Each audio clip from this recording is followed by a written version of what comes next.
If it works. Hi, Hello, Benny. How are you? I'm good, thanks. How are you? I'm really well. Thanks so much for taking the time out to chat to us. I really That's all right. appreciate it. No problem. Thanks for inviting me.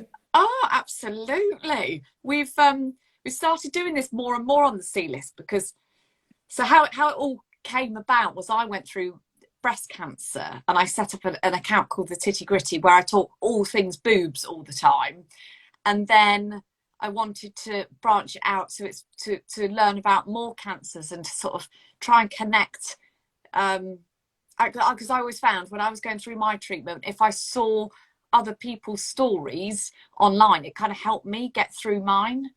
So Yeah, that's yeah. part of the reason why sort of the C list came about, and we've been looking up at like different cancers, and it said that February was esophageal cancer. I went and I saw it and I was like, well, what on earth's that? Like, we all know bowel cancer and we all know lung cancer and breast cancer.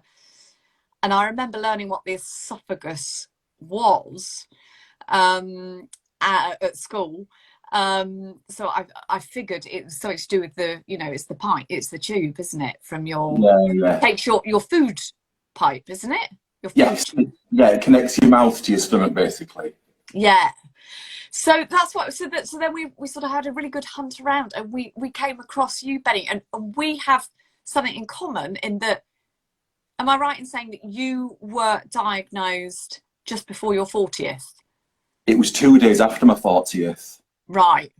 Okay. Yeah, really So close to 40th. I was diagnosed like it was a week before or 2 weeks before my 40th, and Right. talk about crap birthday present, I know, yeah, it kind of puts a dampener on the doesn't birthday. it? It's not what you expect to be winging its way to you. I So know. can I just grill you a little bit on, so what were the side effects that you had, and how did you know to go and get them checked out?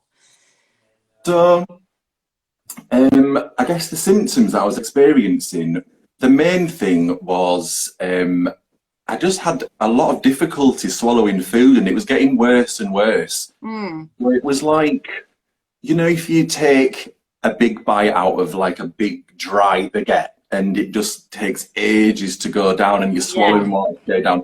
So it was a bit like that. And that was happening more and more often. And it was just basically getting on my nerves because I was like, I can't really enjoy my food. I wanted to just like see what it's all about. yeah, And another one of my symptoms was I was burping a lot more as well, and I thought, oh, well, that's a bit strange. And the burps had like a bit of a funny taste to them. They weren't like the no, taste of what you've eaten just like yeah, half an hour before or something. So yeah, I just went to that. I didn't look it up or anything like that. I just thought I'll just go to the GP and just see what they think. yeah. So went to the GP and they just said, we'll get you referred to the hospital and we'll get you an endoscopy. So Right. really quickly, I went to York Hospital and had an So the endoscopy. endoscopy is where they put the camera down this way, isn't Yeah, it? yeah. So I don't know if you've ever had it, but you get a choice of whether you want like throat numbing spray or you can go for full on like general anaesthetic and just be put Right, out. It's up right, to you. I went for the throat numbing spray, and yeah, right. it's just like a long tube with a camera on the end, Oh, and was it uncomfortable? it was. I mean, you have your throat numbed, but a lot of it's psychological. So if I was Yeah, looking at the tube going down, that would yeah, make me just gag straight away. yeah, So if I yeah, just kind of like looked away and wasn't really concentrating on it, it was a lot better. But yeah, it wasn't pleasant. yeah. And you can see have the TV in front of you, so you can see it going down. So you can see like your esophagus, and it was weird, interesting, Yeah, but weird seeing that. I can well imagine. And then, could you see anything on the TV, on the screen? Like, could you see Um, anything unusual? Well, I think I was expecting it to look really gnarly and black and necrotic, but Yeah, actually, it was just like a really, I want to say healthy. It was quite pink and pale and just like a small.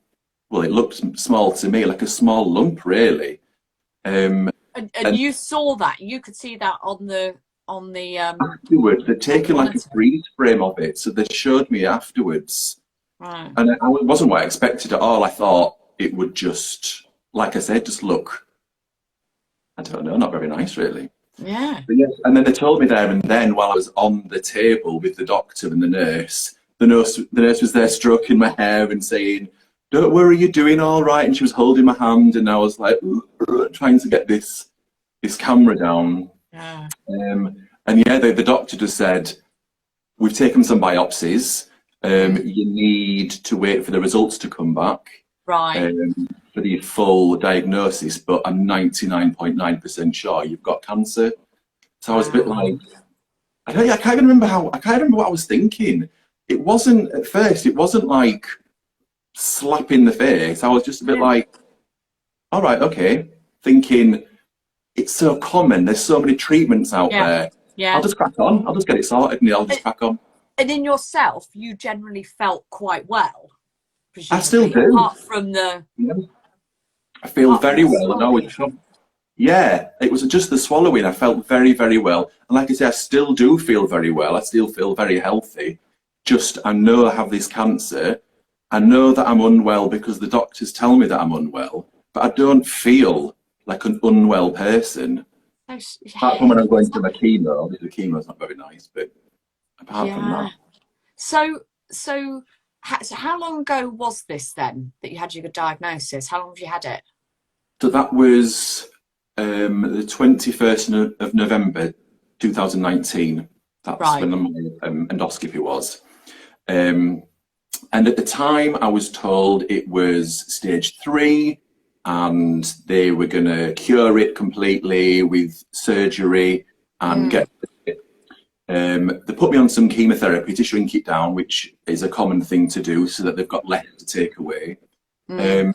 And then I was scanned after the chemotherapy, and my results from the scan came back as it's worked really well, the chemotherapy. It's shrunk the cancer down, but whilst you were on the chemotherapy, some of the cells have changed and they became Oh. resistant to the chemotherapy, and it's now spread to your lymph nodes, which then meant I was a stage 4 and I was incurable, and I was then diagnosed with terminal stage 4 cancer.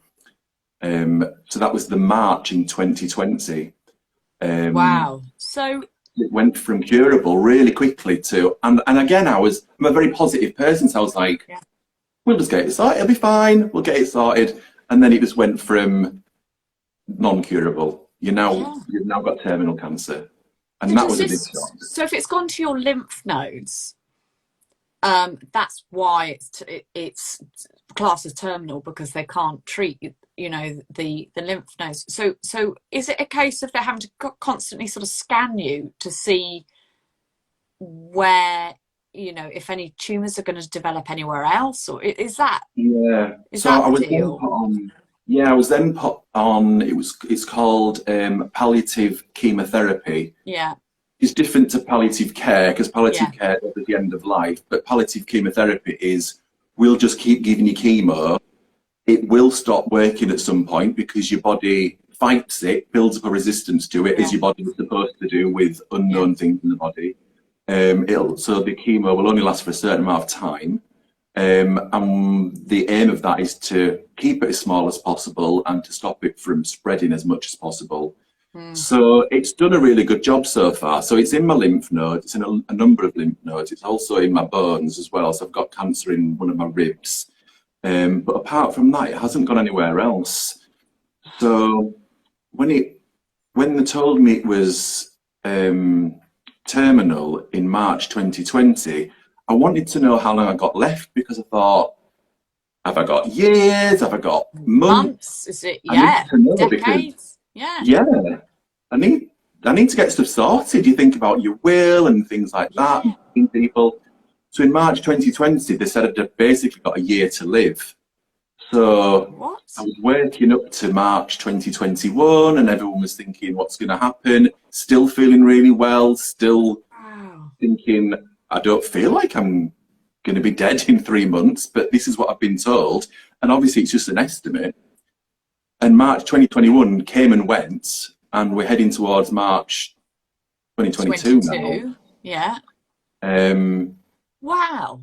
yeah, it's weird seeing that Yeah. I guess time that date pass by was really Yeah. strange.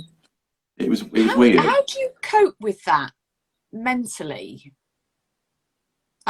You're a fitness instructor, is that right? No, I used to be a nurse. Well, I am a nurse. I've stopped working now, but I was a Right. nurse. Right. Okay. And you've So, and I stopped think, working just so that you can just absolutely concentrate on yourself and yeah, keep because yourself I as just well as thought, possible. yes, I went on sick at first when I went on to my chemo because I thought I could go to work, but I'll be at work and then I'll be off, then I'll be at work and then I'll be off. Yeah. And it's not fair on my team. I was a manager of a nursing team at that point. It's not for my team. They need somebody there all the time. So I just went on sick and I thought, I've been given 12 months to live now. I'm going to use this 12 months as much as I be friends. I'm going to tick things Is off it my bucket list. me that keeps breaking up or you? I've got full bars. Oh, I think I'm connected to my Wi-Fi Can on everyone full. hear us all right? You've got some really fun followers on here. There was I've somebody a not minute looked ago any was comments. saying, Ben, fitness, are you joking? And now somebody said that Who you're, was that? oh, I, I couldn't see who it was. Oh, Bambino.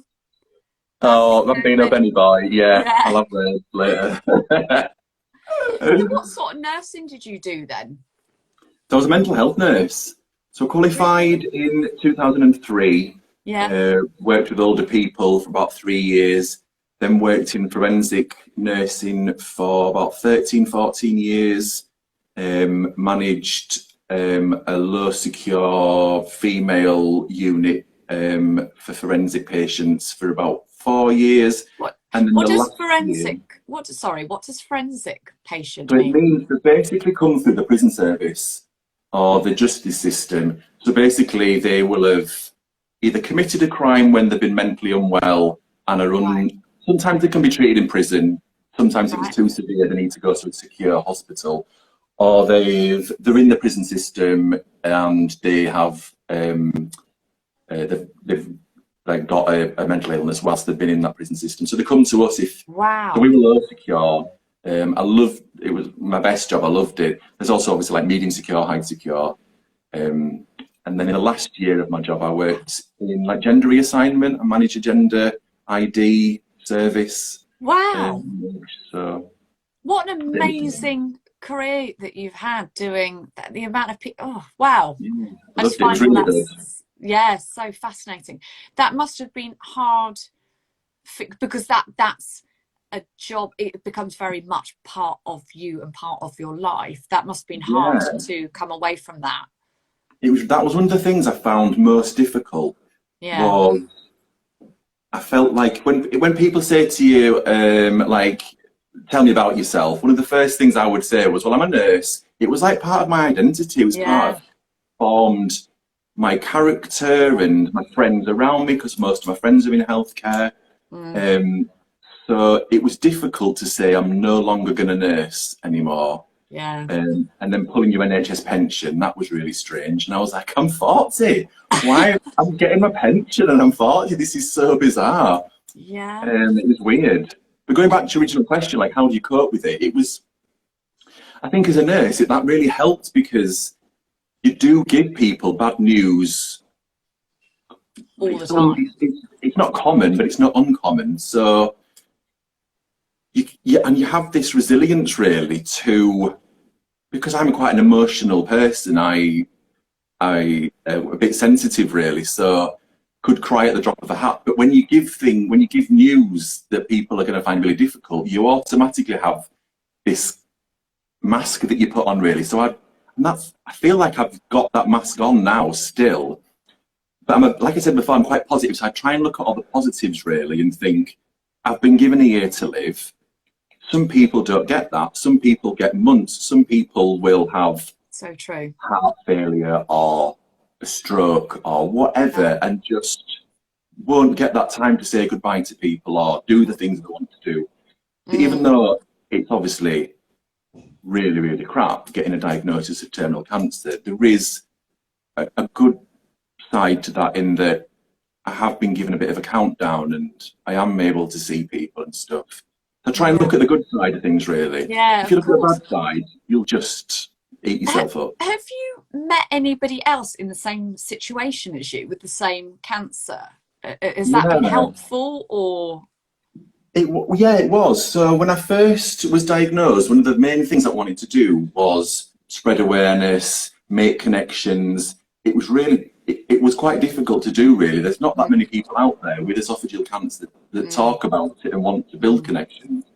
I made a friend with a guy and his wife who were very similar age, which is uncommon, really, because a diagnosis of esophageal cancer 40 and under is really rare. Yeah. I met up with them we were treated in the same hospital, so I met up with them at the Costa, at the hospital, and I think he was given like 3 or 4 months. Sorry, 3 or 4 years. Yeah. Sorry, 3 or 4 years to live. And he's since passed away, and that's the difficult bit about making connections, whether it's whatever cancer it is.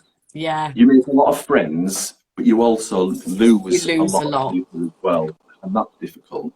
Yeah, that definitely is. I suppose it's a double-edged sword, isn't it? Because it helps to connect with other people because you can speak to other people that can really understand what you're going through, but then we lose some great people daily in the cancer community.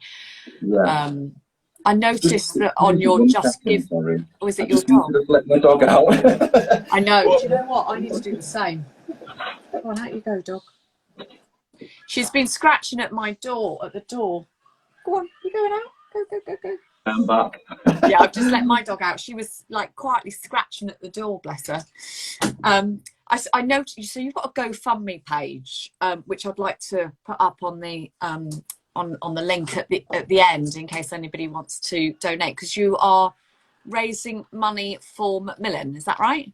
Yeah, so it's a Just Giving site. It's not a GoFundMe, it's Just Giving. Oh, sorry, Just Giving. Yeah, sorry. Yeah, no, it's fine. So one of the things that I'm kind of like when I got diagnosed, even though I'm really close to my family, me and my brother were always really close.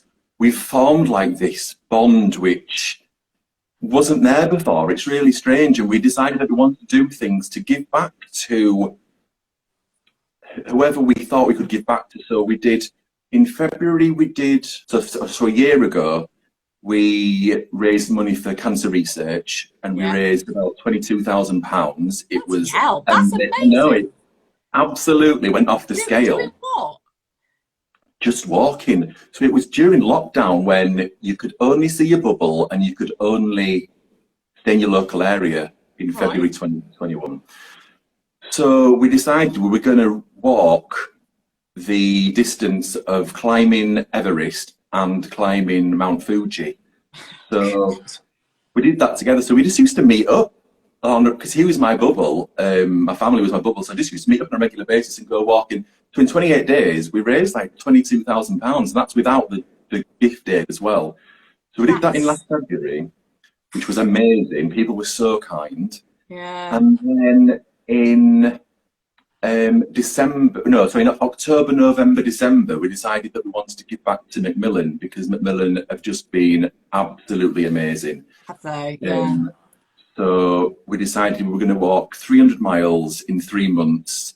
So we did like a number of big walks and lots of little walks. And the aim of it was, the last walk that we did, we couldn't walk with anybody because you weren't allowed to meet up with people and you had to stay local. So we said, right, let's completely turn that on its head. Let's travel to places to go walk and let's meet up with as many people as we can to walk. So we had loads of people come in and join us on these walks. We did a walk, well, all over the country, really. We were in the Lake District. We did some in Yorkshire. Our last one was in London. We walked along the Thames for like 16 miles. It was so good. And we've raised, How much have we raised so far? Um, I can't remember what because I looked on the site earlier. I've completely forgotten how much we've raised, but it's thousands and thousands and thousands of pounds for Macmillan. I think it's about 12, about Yeah, that 12, sounds about 15, right. I something think like that's what that. I saw. But That's absolutely brilliant. Are you going to carry on with that pot, or are you going to do something else? I think we can do something else. We said, let's just leave it a little bit. People have been really kind. So let's leave it a little bit till people forget they've donated to us Yeah, before.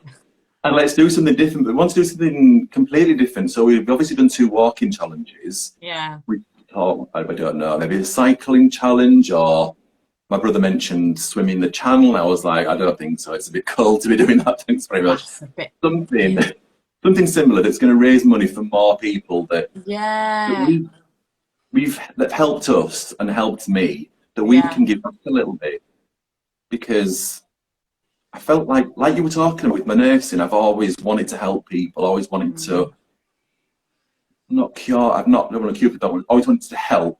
And again, that was taken away. So doing this with my brother mm, has given me a bit of purpose back again, because it's meant yeah. that I can help people in a completely Yes. different capacity that I did Yeah. before. That's But so true. You're almost still carrying, you're carrying on being Ben, the Ben that you know, by helping other people. You're just doing it in a different way. yeah, And yeah, it's nice that you've got something so positive coming out of something so, something so crappy. Do you yeah. have to be, are you restricted in terms of like stuff you can do and can't do? Like, do they say to you, you have to, not overexert yourself, or is it like, is there anything that you could do that might exacerbate it or not? No, not really. They've just said, just live a normal life, do what you want to do. Yeah, I mean, you read so many things about things you shouldn't be doing and things you should be doing when you've got a diagnosis of cancer, trying to keep as healthy as possible. I just think when you're terminal like that, just do what makes you happy. absolutely. It's so important, isn't it? Yeah, Can you imagine if you were really just having important. to, drink green juices, 24/7 and I went through a phase of green juices. I went through a phase of trying vegan food. I went through a phase of having a low sugar diet. It just, unless you know there's going to be a positive end result to yeah, it, it just makes you a bit miserable, really. So I yeah. have pizzas and I eat Haribo and I have the occasional pint. So Haribo, I love that. And do you find yourself talking about cancer every day, or do you try to not talk about it too much just because you don't want it to be part of your everyday life? yes, so I try and I don't talk about it all the time. At first, I used to think about it constantly, and it Yeah, used to be all practical. consuming. Yeah, Yeah, exactly, all the time. I've just kind of started talking a bit more about it in terms of like my social circle, yeah, because one of the things that I wanted to do was make it a normal conversation. People shouldn't feel scared about asking me questions or yeah. um, wanting to know things, and people shouldn't be scared of asking the wrong questions. I totally agree. I Because didn't want because to. people and your friends, especially your friends and family, everybody means well, Oh yeah, So totally. yeah, I was always sort of quite encouraging, asking people, ask me anything if you can touch the lump if you want to touch the lump. It's I try to be as open about it as possible, because in a way it helped me knowing that they weren't feeling awkward around Yeah, me, if you know what I mean. yeah, exactly. But then you also think, when you're seeing your friends, you want it to be a really positive experience. You want to, if you go to the pub, you don't want to be like, right, I'm going to talk about cancer now. But then you also don't want it to be a topic that people can't talk about. So, Yeah, and then you have a bit of a guilt thing as well, where I don't know if you did this, but like if you did talk about it, you think, oh God, am I making people feel a bit awkward?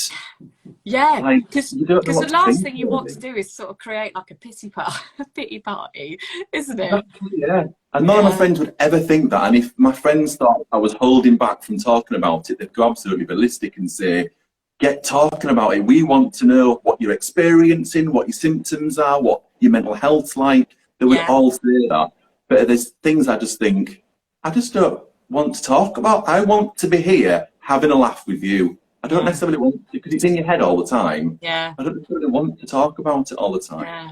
So are But you yeah, on chemo like, is it constant? Are you on a cycle of it? Is it every yeah, it's on a few cycle. weeks? So when I have it, I'm on it every 3 weeks. So I had it, um, when did I have it? A couple of weeks ago. And then I've got it again on February the 11th, and then I'll Right. have another one. So I have it every 3 weeks. Yeah. I'll have a scan, and then they'll say, and what they said so far is it's shrunk, or it's stayed the same, or it's not spread, or it has spread. But would you like to go on a break of chemo now? So then they put me on a 3 month break. Right. So I had my 3 month break over November, December, January.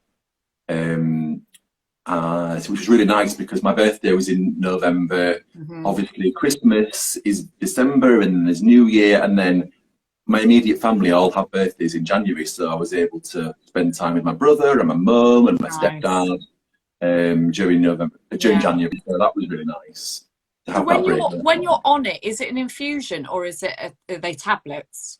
It's both. So I go into Oh hospital and have an God. infusion, which makes me feel just like a zombie for about a week to 10 days. Right. And Okay. then I'm on tablets for about 2 weeks. I don't feel like the tablets give me many side effects, so Right. I feel all right at the moment, and I'm still on the tablets. Yeah. Um, And do you find that like your skin changes when you're on that treatment, or like your hair or anything? Like, do you feel like you look different at that time? yeah, so obviously your Instagram is about beauty, isn't it? Especially for people that are going through like Part of chemo. it. Yeah. Yeah. Yeah, which I find really interesting. So my skin does get drier when I'm on chemo. So Mm. I can feel that my face is a bit drier. I look at like the skin in my arms and it looks a bit crepey, like an older person. Yes. And I'm like, I had that. um, and the other thing is, so my hair falls out. So I used to, before I had cancer, I used to have like a big quiff. And it's You. now just, this is like it growing back from the last time I had chemo. Right.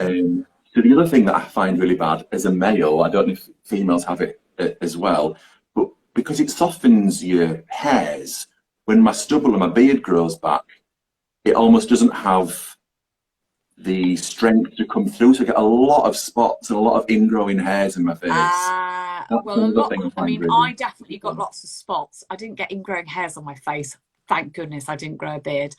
But I definitely had, yeah, it's really strange, the spots. And also I got really itchy skin as well. Mm.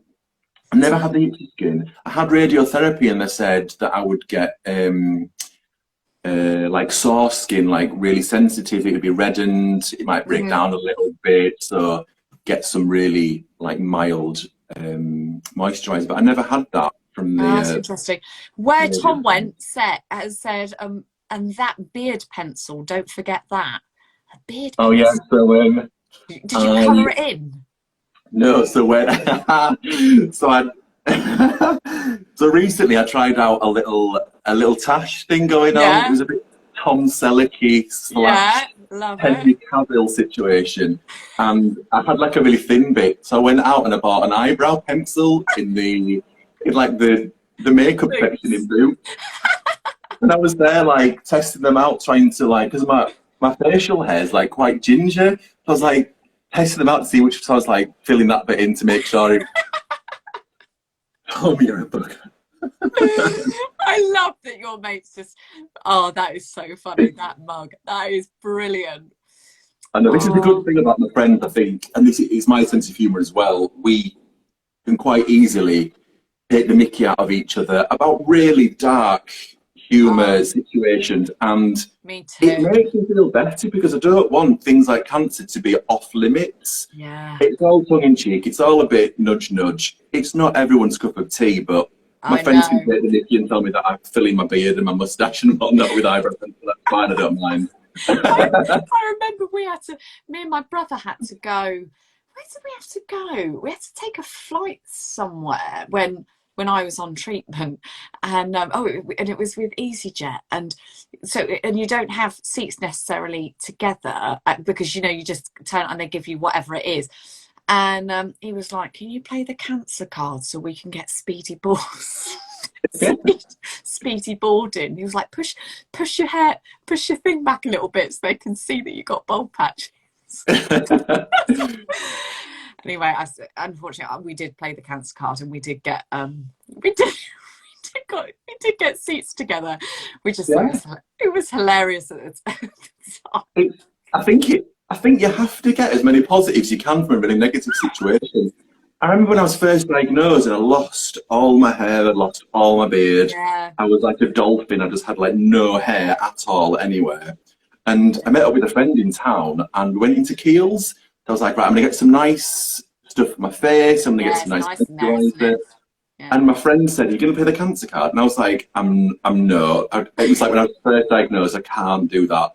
But he mentioned it at the checkout and we got loads of free samples. I was like, right, this is the way forward.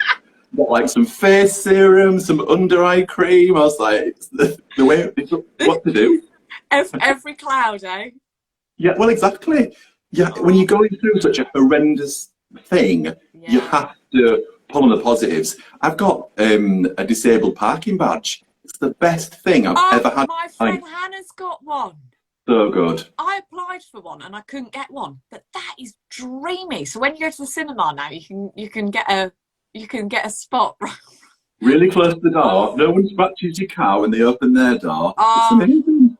Honestly, you've got to take those wins.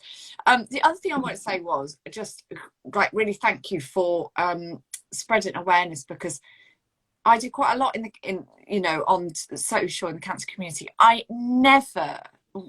only ever spoken to 2 other guys before, and I just think guys they just don't talk enough. I know. And it's so good. And with my day job, so I work for ITV on the Lorraine show, and we do so much on male mental health and trying to, because our viewership, it's mostly women that watch, and we're forever trying to encourage our viewers to get their fellas to talk about their health, like, and their body parts. And we did a big campaign called Check Your Chaps, which was all about getting your guy to check his chaps, that for testicular cancer and everything else, because there's some really high statistic that it's more likely to be your partner that encourages the guy to go to the hospital, to see the doctor, than they are themselves. So I just think it's so important to hear your voice. Yeah, thank you. That was one of the things I found really difficult when I first was trying to spread awareness and trying to contact people and trying to make connections. And I think this is one of the reasons why esophageal cancer is not really that talked about as much, because the stats of people that get esophageal cancer are, it's mainly males. And as you've just said, males don't really talk about it. It's mainly older males. So I wrote it down a stat somewhere. So 40% of people with esophageal cancer are over 75, which is such a high percentage. That's a really high stat. I know. So you don't get people over 75. You obviously do, but not necessarily on Facebook, on Twitter, on social media. Yeah. Forwarding things, retweeting things, talking about their own experiences.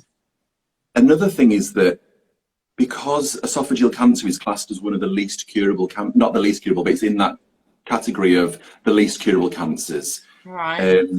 People are busy doing things, meeting people, seeing friends, seeing family, sorting the will out, getting the pension, getting the life insurance side. They've not got time to talk about it. So people who experience esophageal cancer don't necessarily talk about it that much. So it was really hard. And again, especially like you were saying, like in the male community, it's getting better. But it's still a long way to go, really. It's so true. And is it hereditary or not? I did look into it, and there's so many things out there to say that it can be genetic, it isn't genetic.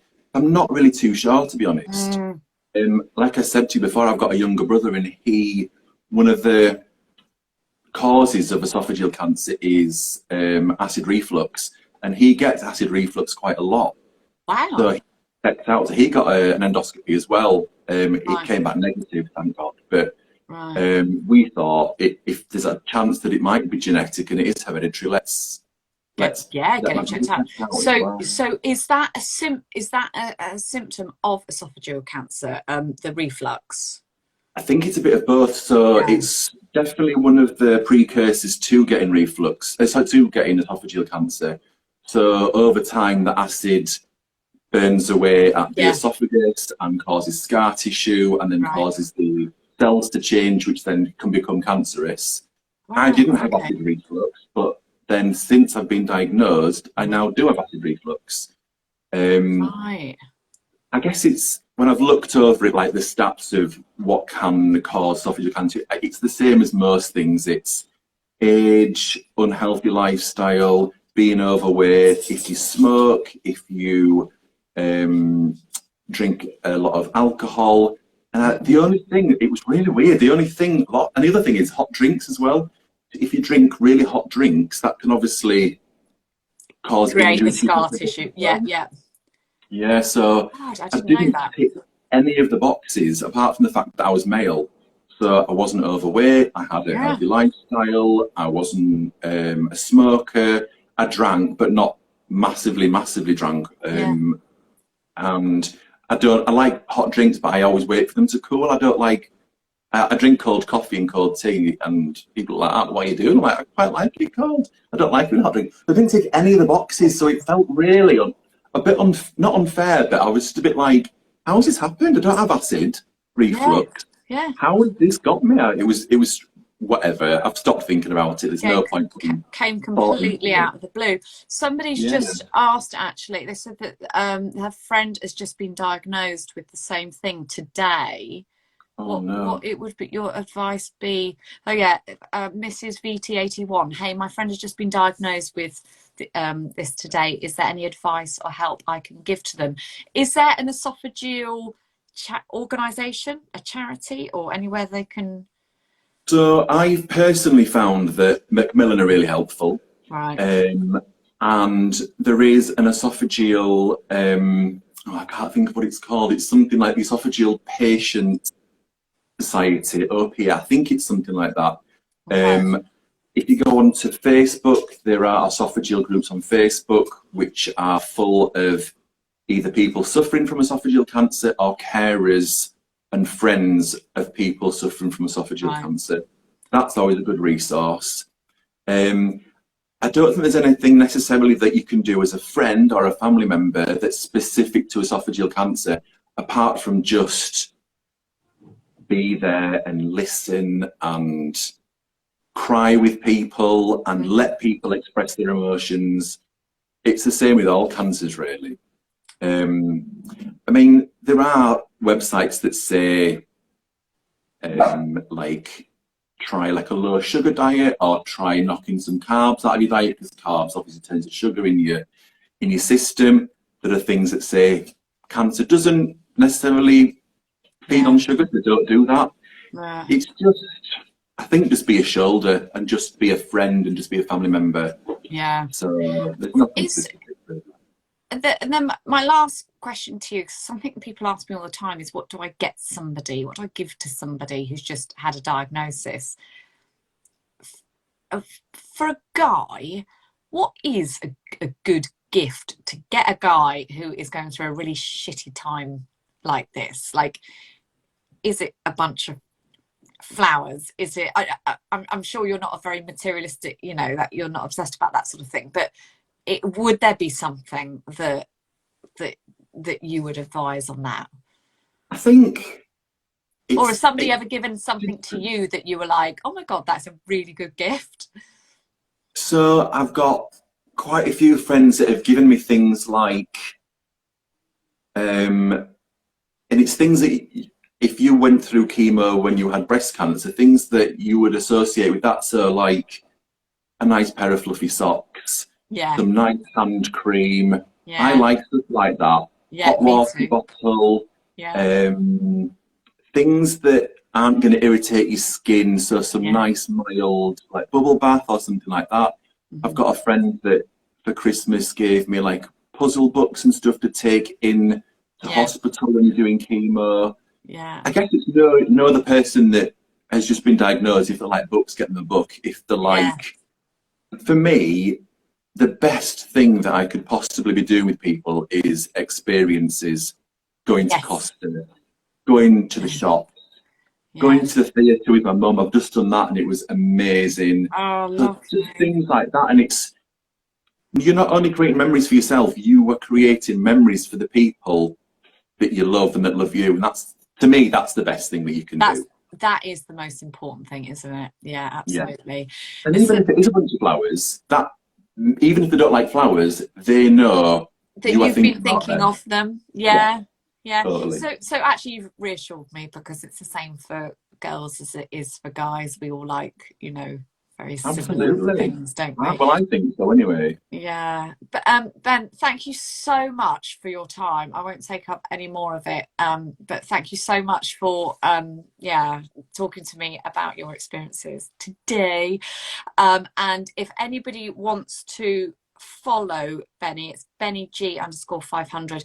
And Yeah. if they want to donate to any of your sort of crazy things, challenges that you and your brother keep setting yourself, what should they do? Just follow you, and then maybe they can, when you do your next one, or can they Yeah. donate into So your fund when now? if people look at my profile, I think I've got the link for the You Just have. Giving on the profile Mm. thing.